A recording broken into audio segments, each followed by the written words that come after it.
kosala. Politique ya mboka mutu nyonso aza libre opesa point de vue na ye. Ndenge nini ozomona politique ya mboka eloko nini oyo oza nango mpona mboka ebonga. Okay, na batu nyonso. Oui, merci président pour la professeur biso so maloba. Mais pour la makambetali politique ya mboka donc nangambo nanga yawa naza un peu na moi sujet mibale. Vraiment eza à la une. Il y a actualité ya mboka pour le moment to ezali sur il y a promulgation, il y a loi et élection. Ya seni oyo ça Félix a signé. Et sengeli pe ke biso pe to décortiquer yango. To pe sa pe ya biso makanisi ole ke to tikala sima.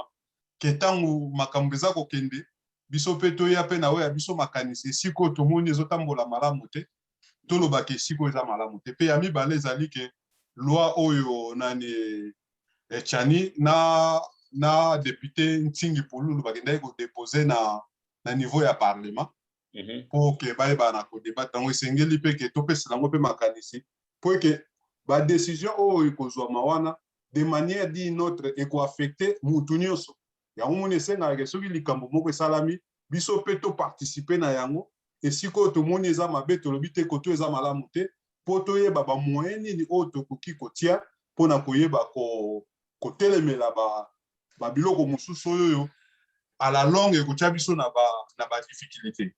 Premièrement na lingina bandana nous na makambetali loi ya seni. Na loi ya seni pour le moment toza na ba problème moi mingi na makambo ya loi ya seni oyo Tshisekedi a promulgué yango. Mais normalement au monde loi ya seni esengaka fo endimama na moi l'unanimité ya bato. Parce que ceux qui groupe ya bato mususu baza ko contester yango ememaka biso toujours na ba élection chaotique. To uti déjà ko vivre la situation wana.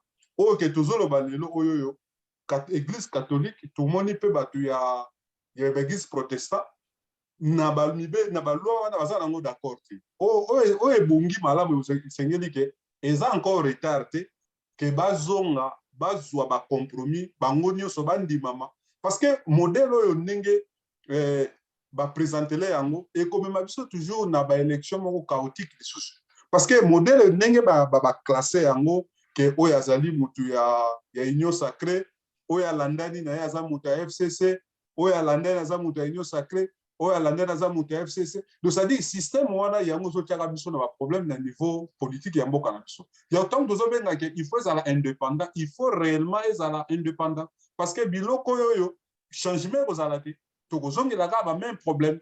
Donc, situation en mettant l'élection, et puis, tant que nous avons en mettant l'élection, contenu Béléwana, ils ont pensé à côté de réellement en 2023, l'élection est au Salama.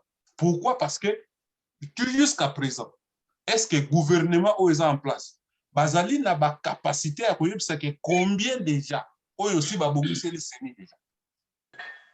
Parce que côté on a eloko moko ezoye banati est-ce que misolo boni oyo si babongise liseni parce que ceux qui misolo oyo ya seni botiango à côté te siko na 2023 élection au salamandi parce que oyo ngana komona ya mabe kuzalake élection ekoki kozala jamais poussé parce que ceux qui élection est poussé donc ça dit que na ba comportement kabila salaki na o dozo fait le donc ekozalaka loko moko pe ekopé sa prétexte na batu mususu bazwa maloba wana comme ba argument to boyela ki kabila na ba comportement oyo pe to kondima yango te ça dit que ezali moment moko bozo senga que il faut vraiment que ba solo lango bien et surtout est-ce que misolo ya seni eza ya kobonga pongonga eza susu na ngambo na biso te 2022 eza susu musika te élection na Congo ekutaka mbongo ebele esengaka misolo ebele.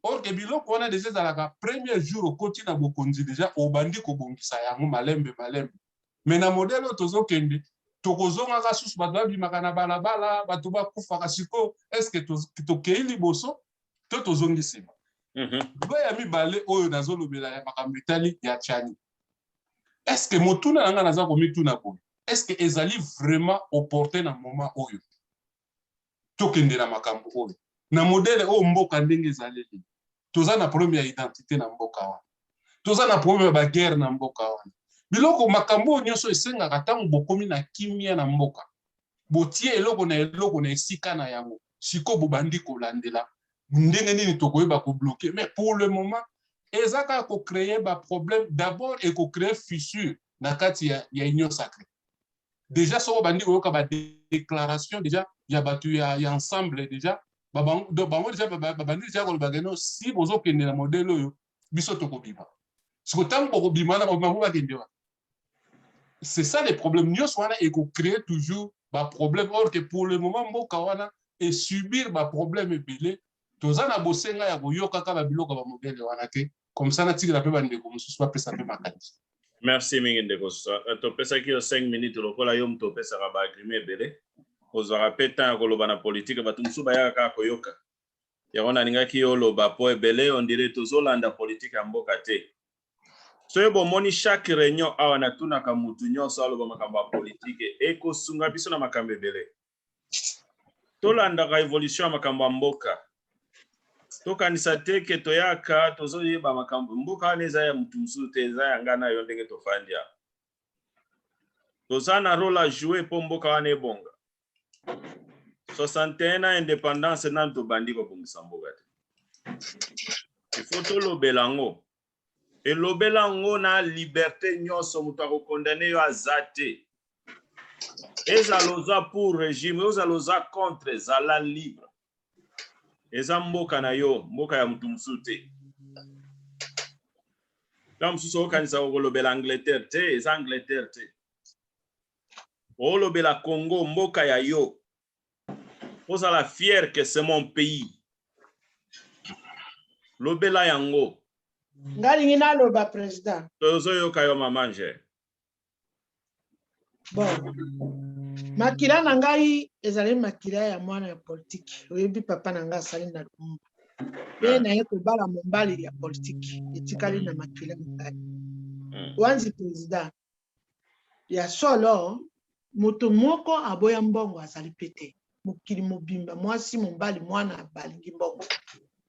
Papa kasi totala kananu liboso ya mboka na biso eloko bato balingi mbongo mingi ke azwa mopenzi azwa mbongo te mboka ezobeba mpona nini moto nyonso alingi kaka akoma mokonzi azwa mbongo papa botala nanu mokonzi oyo azalaki liboso oyo asali mikolo 18 wana ndenge abomi bato ndenge asali makambo ya mabe na mboka na biso tobandaki kolela kala te toluka mwana mboka akoma mokonzi nzambe alalaka te mwana mboka asi akomi na mokonzi papa bukutika nanu ke moto yango oyo azalaki 18 avandi be wana areunion nyonso bamakotambola nyonso na mboka na biso bapasi nyonso banzala babiloko talo nyonso ezobuta kaka epa mwana mobali wana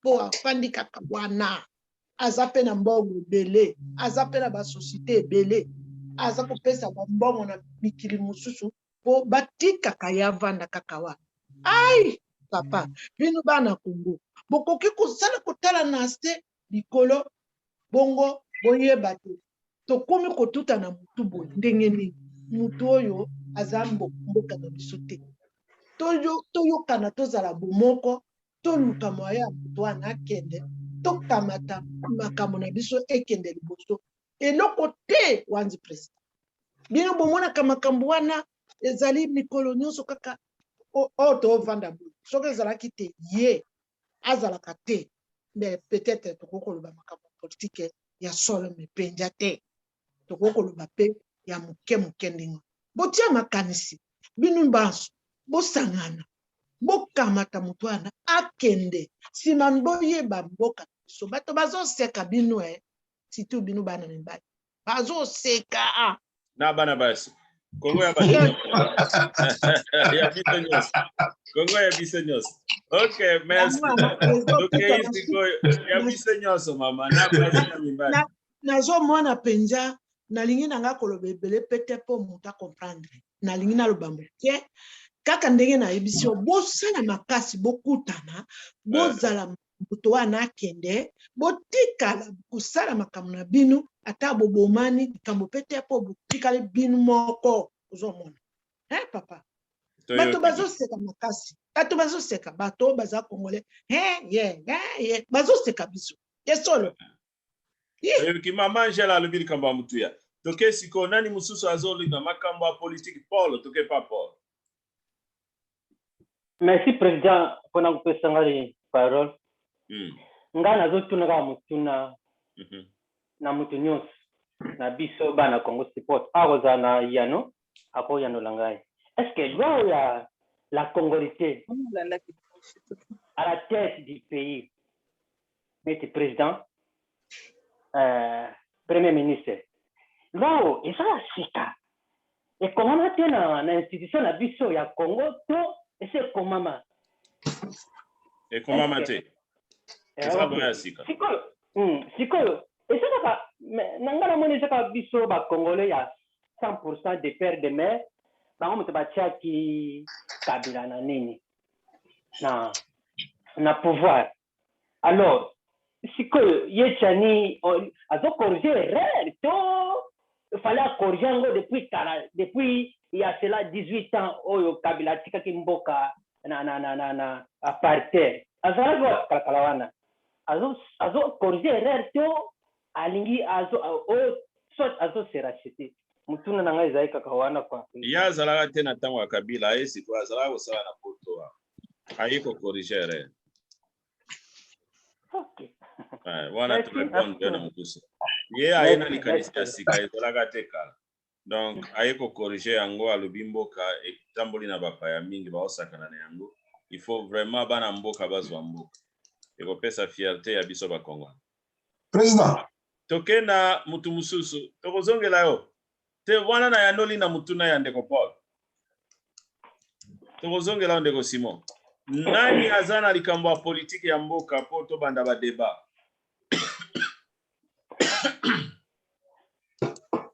na ngena yo ka pe bandeko bana basi po bino bokanisa teke za likambo bana mibali. Mama Marie-Jeanne, Mama Betty, Mama Nto, tongito yo kabino. Toke pende ko Eric, ndeko Miezi, ndeko Joseph. Totikali na tikali ka na 2 minutes so bozana lo olobate. Président, bonjour. Bonjour à tous. Bonjour Miezi. Tongito yo kabino. Oyeti ko esa lo te. Yebisa biso makamba politique ya mboka. Ozana lo olo. Pour mboka vraiment na minute na lo olobate président. Ebite discours ak fayulu lobby na ebite so bino boyo ke on ndenge nini bon a comprendre était mais bon na ebite bisogi interview na interview na top channel ninyo ngana landia oka lelo mena sisi yango interview bien ezalaki nini na mandoko la interview yeah la compagnie ga ata lobby ke oso waza ki akoma ki président premier ni na linga osala a déplacer alinga so kan kokolo okay na una beni does it make sense? It does, yeah. It's a good plan. Kolongola kan kokolo moko kaka moko yeah kama beta oko déplacer ka militaire pour ni yeah oko déplacer pour déplacer quand moko ya barangère ko former même ataba marine ataba état major moko spécial ou déplacer bango bazaka peut-être na ville moko otindi bango na cas esika moko yo situation eza irrégulière oko salango yeah eza bien déjà voilà ndenge ya oyoki ndenge okoko salango président ya lobi ka bi so na koma ki président première décision na ngai na zona déplacer kan kokolo oko sa première décision ndenge wana tango yo komi président oyebi nanu armée ndenge e o lekate nini te mbala moko ozwi décision wala za sentiment na butu na ngai non komi président ya république oza kozwa ba décision ba bengi yango de critical decision pour intérêt ya mboka. Vous avez besoin de m'écouter. Vous avez intérêt à peuple. Vous avez besoin de te yo za soda za nani ofanda kwa wapite. Intérêt à peuple. Soda za pona service ya mbuko. Na cause la tena ye ba yo za. Lelo na président république na ko déplacer comme militaire sika urgence ezali.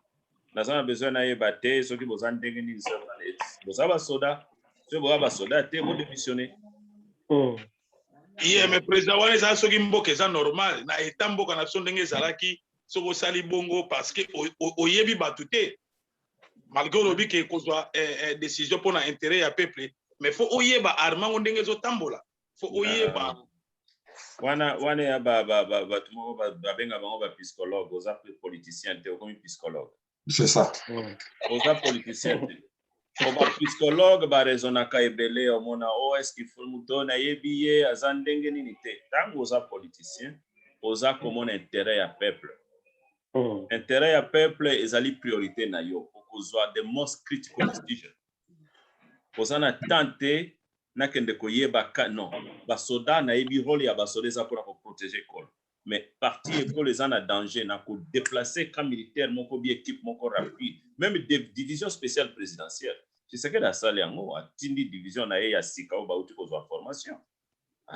azela ki tante atindi bango baza sekone na beni mais vas-y ta yango na vas-y formation tu sais que là trop lent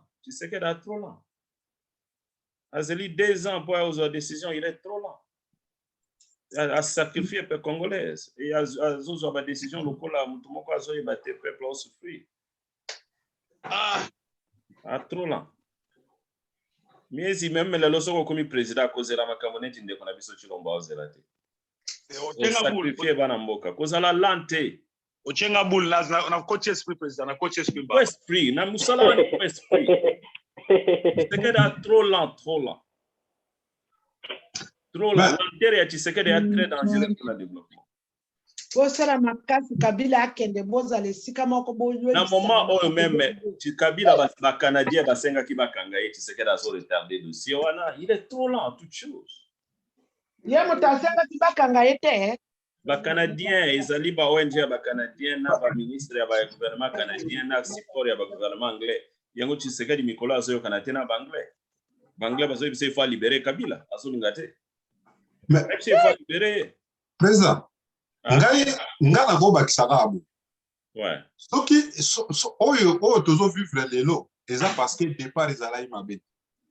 Soki départ ezalaki bien, ba makambo tozo loba oyo ezali. Ngana zolanda ba biloko ya IGF azo sala baza ko beta maboko, IGF azo sala bien, IGF azo kanga bango. Mais ngata on entend la biloko na bi mais peuple congolais biloko ya limite. Pourquoi IGF azo kokoka kokende kolanda ba biloko lifle bazo sala ka kuna na kingati? Pourquoi bazo kende ko auditer bango te? Pourquoi basala mote? Ba uti ko la kisabi so wa azu avion moko bunene atiela kingakati azo linga akomisa ngo restaurant. Moi na chana zimbongo. Pourquoi IGF wana aza ko et puis même IGF ngo bato ya azo kangaka au kangaka wana. Combien mbongo zongi na kesi ya leta? Si kamera za na boloko kuna azongi si combien? Mais mbongo wana famille na ebombi ya kotanga kobima ye aye olia mbongo na siko musala nini obo na bamboko to vandi leta azaka na besoin ya okanga mutu te mais azaka na besoin à récupérer mbongo azaka ko to prêt à kotiko ko za la libanda pour ça. Nego Simon comment nano eloko wana pour répondre yo to pesa nanu batu muso parole lelo politique ndeko nanga bozala libre ya koloba na sependenge ndeko mieza lobby eloko mutu ya wana soko même ozana mutuna tuna to kosunga yo to yebaka pe politique po yebite moko na biso wa ko koma président to yeba berere ndeko na biso osala pona mboka ebonga Kongo eko bonga te so ito saka na ba politicien bazo na bambela na bango politique Mobutu ayena brutalité Kasavubu ayena kisango Kabila papa ayena stratégie moko ndire soki na yebi ko détiviango te Kabila oyo auti ko kendo kanambe ayena stratégie ya kipona mbongo na ya développer Rwanda ayepona batu mususu Tshisekedi ayena musana bolingo ya Congo mais aza trop lent aza lokola sango aza lokola soki akola na ekole ya ba mission soki ya ba mopelo alingi kaka makambo nyonso ndire mwana azokende na ye kaka malembe lokola torti Chilombo azana makanisa mabe ya mabete Chilombo mais aza torti makambo na ye fo pese 100 ans po ya kotia poto ya ndako ya liboso malembe politique eza bongo te peuple a souffrir il faut à l'agressif faut à la mutu moko zoyeba ke non likambo il faut na sala ngo noki. Il faut comprendre que non moment oyo batu bazo zelanga na ukolala te. Because aza bongo. Congo neti mboka na biso eza il faut qu'on soit décision à ma casse belé. Il y a ma casse belé. Na lingi toyoka net ngai na sepela na décision mi balé à Félix. Ba décision mi balé à Zoa. Na sepela nango. Neti nini Nga na salango. Neti nini président moko. Mais hier à même à salango na mabe. Décision à liboso ya gratuité éducation. A loba yango a sala yango nanu kutu afandi na kiti malamu te. Yeah. Et puis à bandana à comme président na janvier na septembre gratuité bandaki. Azaki na temps ebele ya kosala assessment na ba analyse moko crédible pour ayeba et coûter combien et tout ça mais à 8 ans on a été pour mais ngape na osalango wana ba bengango un bon leader apesa ki wana ndimi président na ndimi ke yoko salango according ya plan ya Congo support on atanga ya nini na ndimi ke ezalaki o salango wana na ndimi et loko na félicita ye na sepela nango parce que un bon président il faut pas causer là et puis boye ba ke na Congo toza na loi d'abord il y a logement il faut gouvernement ça la bateau logement école non il fait ça la gratuit santé il fait ça la gratuit wane zana mboka na biso na constitution na biso eza prévu na constitution mboka yeah école et puis universitaire il faut baza na bourse na mbongo ya l'état eza prévu na constitution mboka et puis armée na biso il faut la former ezala pe basoda il faut bazwa mbongo ya l'état baleisa bango ba fonctionnaire ya l'état il faut bazala payer na mbongo ya l'état et puis il faut bazala dédommager il faut bazala pe na ba support externe donc fonctionnaire ya l'état akoki kozala même na ba support externe c'est-à-dire quoi akokozwa même fonction ya mbongo ya l'état ke voyage vacances na bana babiloko wana nyonso eza prévu na constitution mboka et babiloko wana nyonso oyebi ke Congo ezali pays moko laïque mais evotaka sur le principe ya socialisme que il faut total la vie sociale ya congolais faut sepela et biloko wana nyonso ezosala te congolais azolala libanda zana ndaku te congolais azotanga te congolais azozwa mosala bazofuta ete congolais aza plus de 80% ya ba chômeurs bana ya ba congolais baza na accès à santé te bazozwa kisi moko te parce que mais a prévu na constitution. Donc, un bon gars, il faut qu'il ait le président, il faut qu'il faut écouter. Banda il faut l'état tonga ba cité à sika mutu nyoso kendo zo anda ko fele. Tonga ndaku Kishasa ndengo na ko buka ngo ko tonga kisata sika ata côté ya Zamba moko boy côté ya Nzele. Kishasa ya sika 550 000 maisons. Na benda ko étage banani ali mutu nyoso azala déloger na ville wana ba kende na ville ya sika mutu okota Kishasa te ku buka ville ya Kalawana ko reconstruire ngo lisusu. Et kotonga ba capitale nyonso eza na région ba ville province nyonso il fait na pas moins de 350 000 maisons et ba tu nyonso ba kofana na ba cité urbaine il faut bazala na banda kwa l'état et ba kobando futa mbongo na l'état biloko wana eza prévu na constitution mais ostale mate et Chilombo azwa décision wana ya koya que gratuité éducation à respecter constitution na sepela nango un bon président il faut zwa décision makasi décision a mis balai on a sepela na Chilombo ezali décision à kosa l'état de siège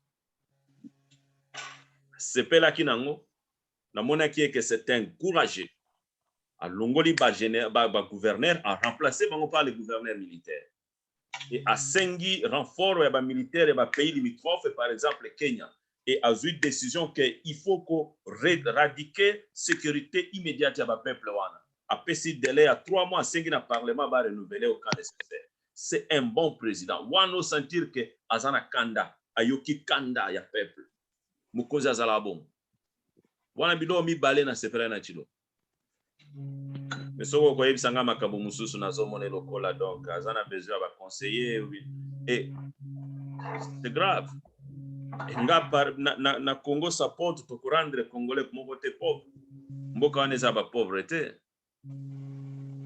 parce que les gens ne voient pas loin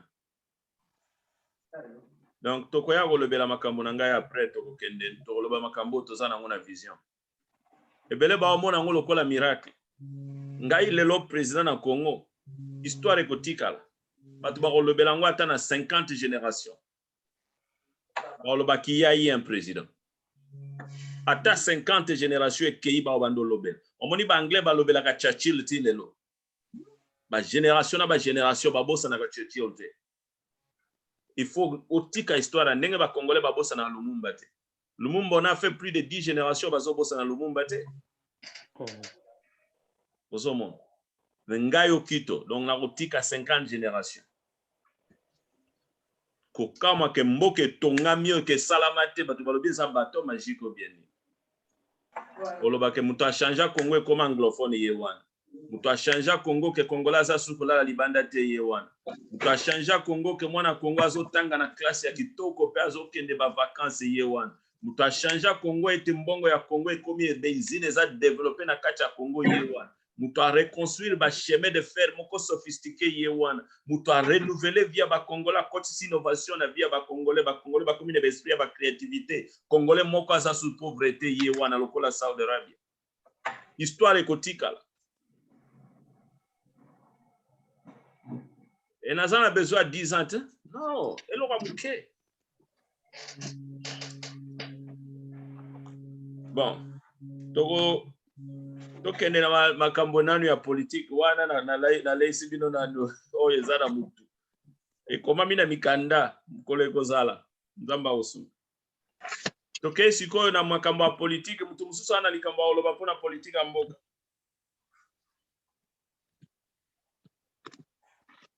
So mutu azate to sirisi dossier wana na Lumbangu. Alors to kende na ndeko anamoni mama Betia Lingalo ba mama Sek. Oui, président, Banque centrale va changer directeur nango batie madame mama wana. Et puis ba médecin mama imo bazo menacer basala grève. Ba professeur ba enseignant na professeur bandundu kuna bazo réclamer salaire na bango ba longo bango ba $1. Donc $1 et que what? Point d'interrogation. Donc moins information na zai non. Donc attends ozoloba ke na mboka na biso na constitution lobi ke toza na droit ba logement banani biloko fallait ba telemelaka batsa ba loi o ezo supporter ke ba respecter ba biloko ba logement wana eloko moko te ba ya biso loi ya nationalité to ke na wa Lobana bantu ba biloko ze belé na constitution na eko bénéficier na peuple fallait batsa ko ba loi o ezo appuyer ngo pour ke batsango en exercice comme ko sala mabata ba disability ba comme quand même na vie moko adéquate tout eloko te ba loi ba distraction na ya ba nationalité to ke na wa Chanika comment bazo kamba biso on dirait donc ils sont peu ba réfléchir ka te bena na yebiti bango nyonso bazo kamba na 100 peut-être 50%, 60%, 70% soit ba bana na poto soit batanga na poto soit ba yaka na poto ba monde ka ndenge ba condition ba mboka ba ninga ezati seke die mo wana numéro 1 avani na Belgique ayebi ni ba ninga baza ba service elokotaka ba poubelle ezali ayebi ba recycling ezali eloko ni ezo zanga pasa na ko ako 23 millions soki 12 millions ako somela ba député ba jeep manque pena ya priorité ayebi te eloko ni eza priorité eloko ni eza priorité wana eza ba accessoire o eza na priorité essentielle pour la population ma ezate courant ezate banzele ezate poli ezate na Kasai awa bakenenga projet moko wana projet agricole projet wana eboti masango olie masango bango bateka moins cher que o kutu déjà population etekaka bango balongoli masango na 1500 francs bakomisi yango na 2700 francs ekolo presque le double sikoyo na Kinshasa na ba presque ba dare mingi mati ba matungulu ba Thompson bani biloko nyonso mati l'état eloko moko te mais tozana tozo kabila batu ba jeep donc n'importe eza passe ngapa na ngai kana bakisa mo makanisi mo moke na makambo yo Maman Angel ozana mute comme ça tout donc na ndeko Simon Maman Angel oza komilobela tozo yoka yote obia osana batu mususu mais azolo ba on dirait Ozana mute Maman Angel. Anto azata ebisai. Okay. Tokoyoka ete. Ndeko Simon lobana yo tokoyoka. Na président eloko mususu na kosenga ka peut-être na futur soki tozo sala ba maponami. To adopter système à débat. Débat ezala na ba niveau ata même na 3 niveaux.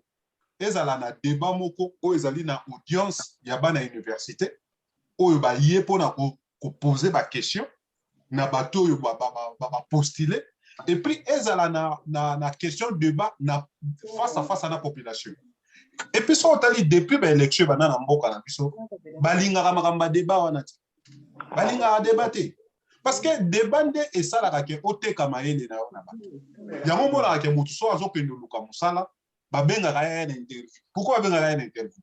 Eza mpo batala capacité na ya motu wana. Est-ce que mosala oyo ozoluka bapesa yo yebisa biso nanu topesi yo te mais tolingi toyeba soki toambauche yo topesi yo mosala oyo okomemela biso baexpertise nini omemela biso soko ndenge yo okodefendre soko patron akomona ke oui genre ya motu oyo nazoluka napesa mosala eza yeyo momona na bamboka na biso kuna bamasola deba balingaka yango te. Pourquoi? Parce que bayebi bien ke bato ebele baza na difficulté ya kosala débat ya koconvaincre motu na débat parce que eloko wana soki ezosalama te tokozalaka toujours na problème parce que eloko oyo lobi pendant na campagne na yo mais ozali na incapacité ya kotia ngo na pratique même ata même 20% eza komonana te siko bakoya kobakisa mandat lisusu mpo osala nini. C'est ça le problème tozala ngo eza yango wana. Et puis président ndenge aza boye akendaka koapprendre na pouvoir te ntango oza déjà libanda motu azalaki na pouvoir okomaki yango déjà obi ke non nga ntango na kokoma biloko oyo biloko c'est-à-dire biloko oyo décriaki libanda ntango dès que yo komi na pouvoir oza na besoin kuta ozela te oza na besoin ozela te mpo oza déjà na agenda na yo déjà bien placé bien calculé et puis oza déjà na bacollaborateur oyo déjà oza sûr que motu oyo so na tie na place oyo aosalelanga mosala correct moto so na tie place oyo aosala mosala correct mais moto soki aza préparé te aobanda kolokotaka kibudi ale bato wana mpe bakoya comme bacommerçant aye koluka mbongo na ye c'est-à-dire yo nde moto oyaki na vision okokwea na vision na yo problème nde eza yango wana président.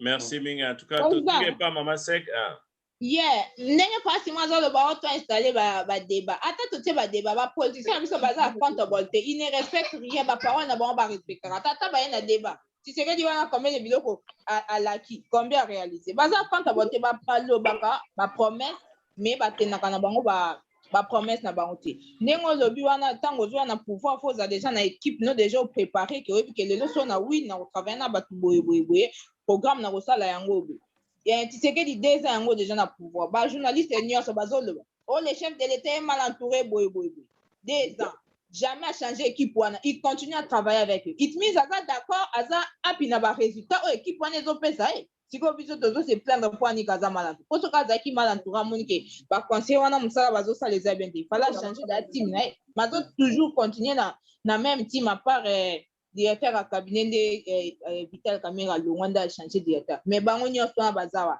so kazo continuer au travail na bango c'est kaza na confiance na bango zo sepela musala ba osa ba politicien na biso bazali na bango baza ba politicien te ka ya kombo mais baza teke na art wana penza ya ko diriger ou bien nini baza na onteka na kombo kaka ke tozo benga bango ba politicien ba ye wana pona ba ventre na bango pona ba famille na bango baza na politicien ya wana za musala ya peuple bango le bazala basala pepe basali na bango bakomi nde kokonza biso nde ba population et puis dans tout ça population oyo moko apparemment ça na d'accord na makambo na yango bazo continuer ko maltraiter biso po soki ezaki population moko aza mpenza consciente nde kala biloko elingaki osisi autant Tshisekedi mabe oyo nyonso to azosala wana bato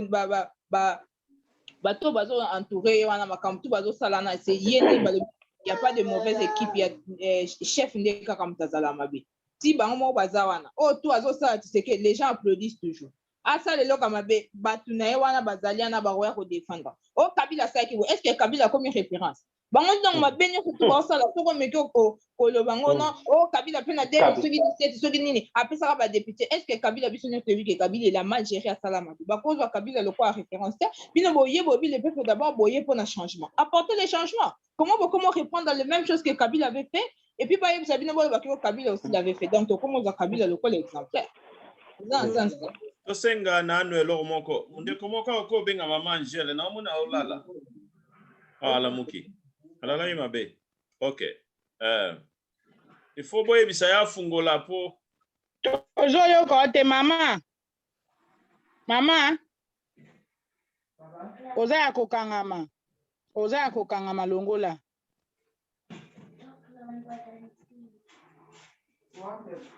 Olongoli.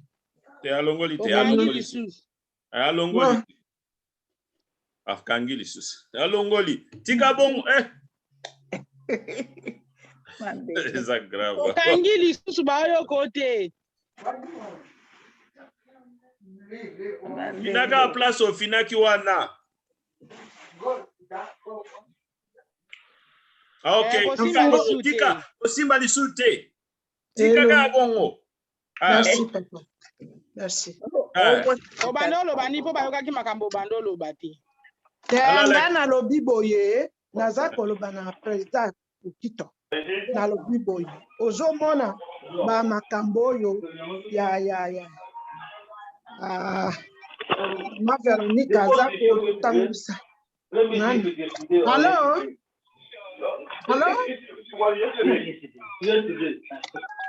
Ok, maman j'ai. Yona Paul to momi tibinoka. Yo solo na maman Angélique. Solo na maman na yo maman tsoto kene na réunion hein. Ok, loba maman j'ai loba. Nazaki koloba kaka makambo yango ya politique na lobibo. Omoni makambo nyonso ezalaka bongo wanji. Soko makambo ezali kaka kolandana eza kitoko te. Ozomona mutu penja lokola Tshisekedi azalaki mokonzi te, papa nenda azalaki mokonzi.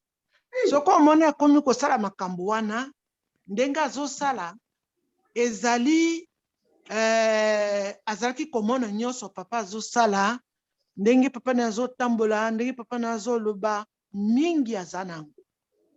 Mais ye aza na courage. Makambo eze ebele ya malamu ebele ya mabe. Bongo likambo wana nazozongela yango mbali bele pona nini ozomona likambo nyonso ezalaka kaka wanti président yo bandaki ya réunion na yo na bato moko to mibale lelo okomi na bato combien likambo nyonso ebandaka bongo okobanda makambo mbala moko ekoma kitoko te ekoyala malembe bongo wanti président pona nini yo ozali mokonzi munene lelo soko okomi na Kisasa président Okito lelo soko okomi kabi nini Tshisekedi wana akoyamba yo bakonzi ebele o bayebi yo bakoyamba yo mukolo bayambi yo wana kaka mukolo wana makambo nyonso esili ebongi il faut ezala kaka malembe bongo Tshisekedi posa na nga pene nalingi kaka naza mama posa na nga nalingi kaka conseil wana soko bolandi yango bokomona eza bien Kabila monisi biso pasi abomi bato bato na kotrotire na kodindisa na mai bazozwa bibembe mosusu na Brazzaville kuna papa boyokana bino na bino botia mopiko na bino musala na bino bato bazoseka bato baza kongolete bazoseka biso mingi ya koleka mingi zomona obongisi siko. Merci maman Angèle. Obongisi bazoseka biso liboso lo ba oseka bana mimbali. Siko obongisi bazoseka biso. OK. Ina mutu mususu azate poto sisi dossier politique. Merci na ba o basali contribution na makambo ya mboka. Na osenga na bandeko soito olobela makambo ya mboka bosala ke effort. Olobaka ta muke. Bosala libre. Eza mboka ya ngai na yo mboka wana mutu mususu ta kolobela ngo. So eza malamu loba eza malamu. Eza mabe loba eza mabe. Po ebonga. Oyebi te nani awa zo yekola. Oyebi te nani awa na kati na biso mukolo mususu akoma akomi afandi na kiti moko ya bokonzi ayebi ke non. Fona sala boende bandeko nanga bakanisa. Na kumisi nzambe mingi parce que to silisi dossier wana ya politique. Mais ndeko na ngai Simon azalaki na mwa mituna misato na yebi ke ifoto to lobelango ata muke. Mutuna ya liboso ezalaki na makambo etali loi électorale oyo président de la République a voté yango. Ya mibale ezalaki makambo ya ndeko na biso Noël Chani. na ba congolonité na ye na problème ya enrôlement na salamité plutôt que na élection ni kana élection nyonso wana ezali problème ya ba loi électorale et puis ceux qui pe mbongo ya kosala ba élection ceux qui déjà budget ça déjà voté o de Betia lobaki maman Seka loba ici les priorités parce que les tozo pesa bande ko type mais ba priorité zate kolobete kabila sala biso beto sala tozongi kana na même politique donc tozana problème na ngana landaki président de la République asalaki interview na Top Congo na santaki est vraiment un président déséquilibré na monaki que azana matière vraiment te interview wana ezalaki soni mingi pona chef de l'état et na ekolanda ndeko Fayulu Mukena na sisi kolanda ete naza un peu inquiet nazo mona kaka quelqu'un qui ne comprend pas les problèmes ya notre peuple na biso ya za ko mibenga ka président eli alingi kozala opposante na éviter donc alobi azolanda politique ya papa Tshisekedi na mona batute donc même so mutazala mabe donc lokola asala yango Tshisekedi kuna ya Hollande politique ya Kabila Fayulu kuna Hollande politique ya Tshisekedi na mona webi il n'y a pas un Congolais qui est venu avec lui-même oyebi politique basala ngo bongo te papa Tshisekedi asala 35 ans atikala ozwa pouvoir te yo lingo Hollande lokolo wana kasi osala 50 ans otikala ozwa pouvoir te Kabila asala 18 ans atikala osala eloko moko te yo komi ko Kabila tipo lobi lingo Hollande lokolo wana yango peuple aza vraiment na mutu te kuna tala batu tozana bango bakonzi Tshisekedi Hollande Kabila Fayulu Hollande Tshisekedi nani bon Tshisekedi ya Mukena loba Félix Chilombo Hollande Kabila ko Kabila batu bajipe po Kabila asala yango bon Fayulu ye po Tshisekedi papa abandai kondima opposition te atikaka na ye comme président vie na ndenge sa imperium kana kati ndako na ye ye pa landi lokolo wana on a affaire à deux batu mibale bazokendeka na kati ya aveuglement et nani aza victime nani a sacrifié c'est le peuple congolais voilà là où nous sommes donc babiloko wana eza très dangereux pour l'avenir ya mboka tokomi bato mibale président kita mama Véronica tozala na vision ya mboka oyo ezali un pays qui a une vision unique mutu moko aye na vision ya ye ndenge tofandi boye mutu aya alobi ngai nalingi na Congo mwana Congo nyonso azala na esika kolala nalingi mwana Congo nyonso azwa santé gratuitement lokola ekomami na mikanda ya mboka nalingi mwana Congo azana université azala na bourse soka azana plus de 60%. Nalingi mwana ya Congo nyonso oyo azali kotanga na école primaire secondaire ayeba ete parents ne bamufuta te pe mutu nyonso azana musala ozwa salaire. Yaka na vision na yo. Kolanda te o papa Tshisekedi asala po 35 ans opposition eloko te. Kabila 18 ans ya pouvoir eloko te. Donc babiloko wana est important pona makambo wana. Bon, loi électorale ya ndeko Tchani suggestion na ye ya congolonité, je pense que nous sommes libres ya kolobela et puis nalandaki président Félix ezali ide na ye ide ya président Félix alobaki yango na Goma je crois alobaki alobi ye a initiaki ba initiative ya encourager ba na Congo ba ye ba valeur ya mboka pe bazonga na Congo a initiaki yango et puis apesaki ba vision wana na ba donc eza idée à président Félix Noël Tchani n'est qu'un instrument que le président utilisait pour représenter suggestion wana ndenge moko na ndeko na biso oyo azo sala majabu pe ezali mbongo ya président de la République alobaki yango a déclaraki yango alobi apesa même mbongo pour na initiative ya ba jeune pour na encourager ba jeune na kati ya République alobi na ningi na tanga bakomba biloko wana te donc on comprend que président azana ba initiative wana ezali ba support na ye est-ce que Katumbi a kolongwa na kati ya union sacrée na biloko wana je ne pense pas iko salema te je ne pense pas et soki akosala yango lobaka lokola bato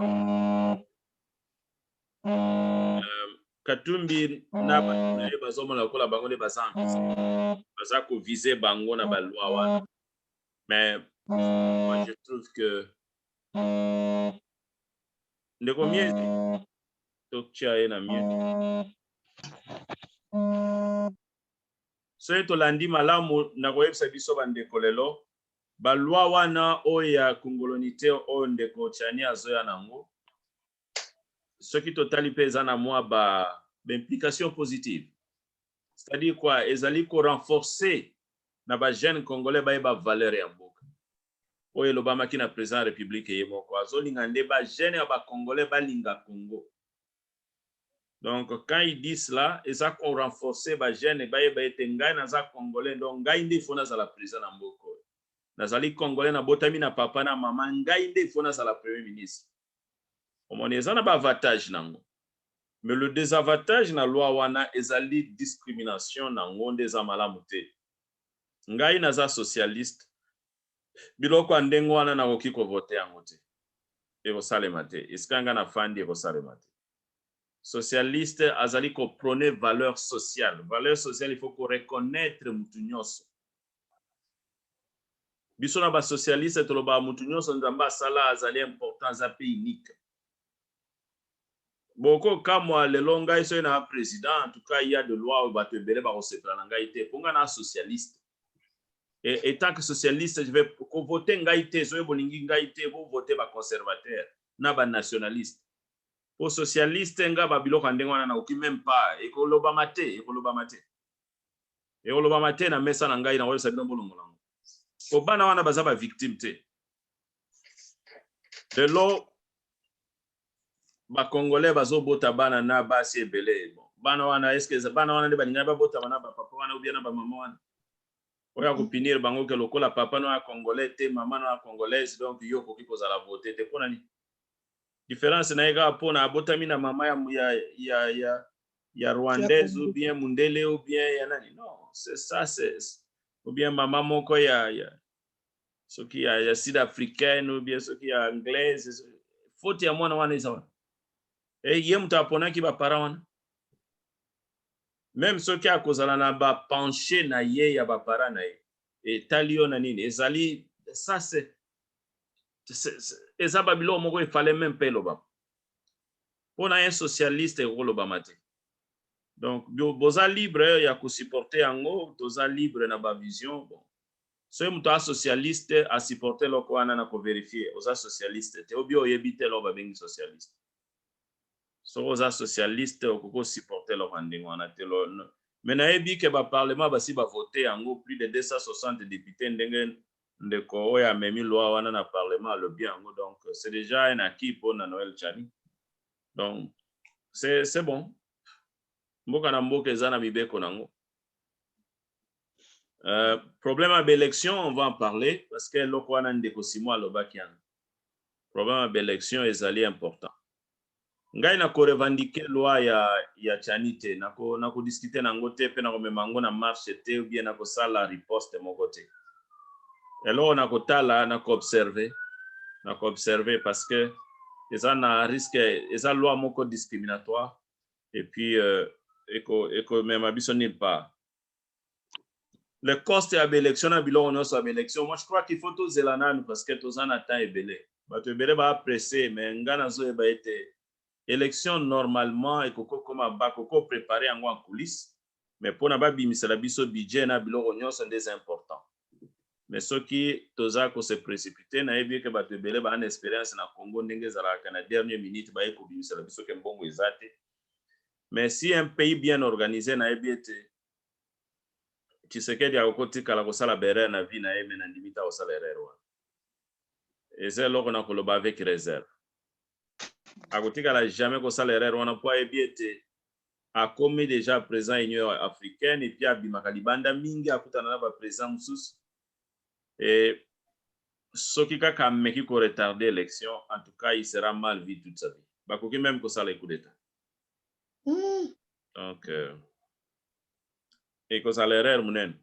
Bon, merci mingi bandeko na makambo tolobi lelo ya politique to kende na Lumbangu pour la préparation à réunion na biso ya le 17 juillet. Donc tokena deuxième point alors